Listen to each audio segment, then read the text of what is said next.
মিঠা মিঠা কথাৰে হৃদয় বুলাই এসাগৰ মৰমত ডুবাই দি প্ৰেমৰ অভিনয় কৰে তেওঁ।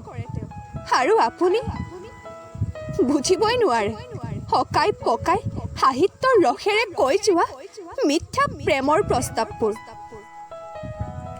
কেতিয়াবা আপোনাক লৈ ৰোমাঞ্চ কৰে চহৰৰ বিখ্যাত হোটেল কিম্বা পাৰ্কত, মৰমৰ আলিংগনেৰে উত্তেজিত কৰে। পিছলৈ লাহে লাহে বগাই যাব ধৰে আপোনাৰ শৰীৰৰ খলা বোমাবোৰলৈ। মাথো ইমানেই নহয়, অডিঅ' ভিডিঅ' কলত নিজৰ অনিচ্ছা স্বত্বেও প্ৰতিনিশাই আপুনি ধৰ্ষিতা হ'ব লগা হয় প্ৰেমিকৰ হাতত। বিবেকে বাধা দিয়ে, কিন্তু প্ৰিয়জনৰ অভিমানে বাধ্য কৰায়।